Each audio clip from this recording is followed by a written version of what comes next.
and welcome back to the film and TV channel. You're all staying safe and well. We're going for a series 2 today. The first series aired on Amazon Prime in 2019 and the second series is now aired on Amazon Prime in 2023. So we've had a COVID crisis in between that, which may have delayed things somewhat.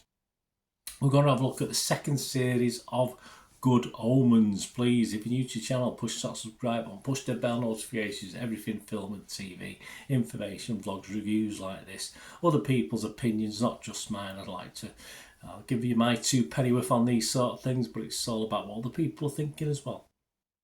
So if you do like Good Omens, or you do like my little efforts, if you can give us a thumbs up, a little like, that would be much appreciated.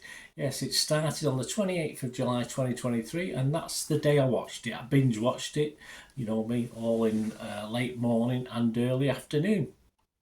Fantasy comedy series, of course, created and written by Neil Gaiman, based on his and of course Terry Pratchett's 1990 novel of the same name.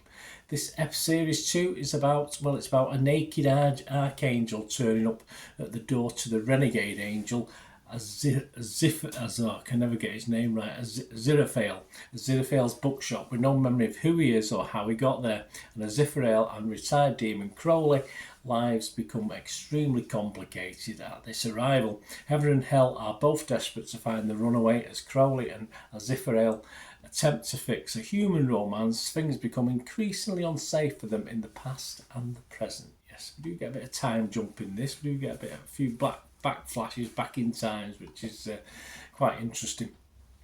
Of course, reprising the roles of Michael Sheen, David Tennant, John Hamm.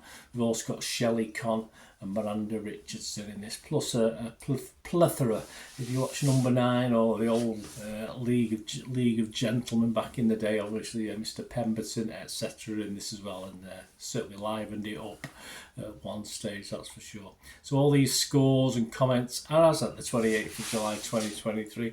Rotten Tomatoes audience like it, 100% positivity, 4.9 out of 5. I don't know how many of that is, it doesn't say.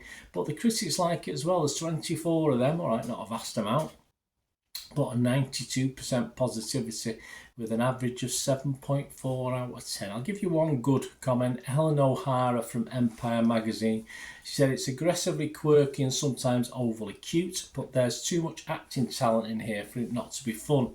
The adventures of Crowley and Aziraphale themselves remain the highlight. Yes, there's a great mix of acting talent in this, and all quality as well. I mean, a lot of these British productions with a lot of British actors, they're not the greatest, but still, for this style of fantasy comedy, it works. Cindy White, though, from the AV Club, she wasn't as overly impressed. She said, unfortunately, season 2 does away with the epic scope of previous episodes and shrinks the narrative down until it fits within one block radius surrounding Aziraphale's Soho bookshop. Well, not exactly. No, there are backflashes. I mean, they go to Edinburgh. There's backflashes in different countries as well. So, but I know what she's getting at. It does have a more studio feel. It isn't a one set location, of course, but it does have a more claustrophobic feel this than the first series. So I get what she's getting at, but obviously, as far as content, as far as story is concerned, it was still entertaining. Metacritic, the other site we look at, let's give it a score of 71 out of 100. That's just only on 10 reviewers on. I've no real breakdown of that on Metacritic. Right, my thoughts, guys, before we go. Yeah, generally, as I said, I think you've got the gist that I quite like this. I like this one. Did I like it as much as the first? Possibly not, because it's lost its originality, because obviously I think the first one was just a nice, pleasant change, and as a big Terry Pratchett fan myself, it was nice to put this thing to be put on screen. Tennant and Sheen, as always, remain very, very watchable. And as I said, the overall casting of this, the characters are excellent.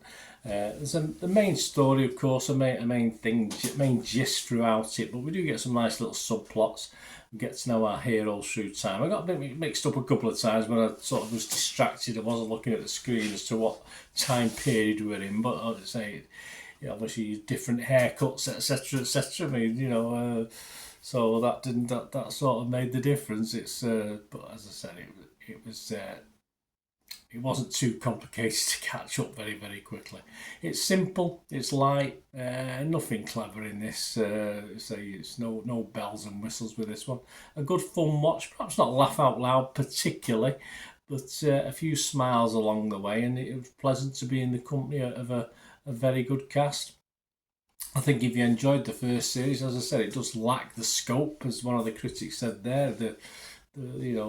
Perhaps that first one a bit more claustrophobic and based around a lot of internal sets, very few external sets, a lot going on inside. But if you enjoyed the first series, then this is for you. I don't think there's any difference. I think you'll enjoy this as well. My little score, obviously Rotten Tomatoes, I would be fresh on this. Metacritic, I'd be positive. And as far as Internet Movie Database, I'd give it a 6.5 out of 10. So yes, I enjoyed it. Anyway, let me know what you think, guys. It'd be great to know your opinions and thoughts on it, or anything to do with film and TV. Just get in touch. So we meet again. That's one thing, don't we? Please stay safe, everyone. Bye for now.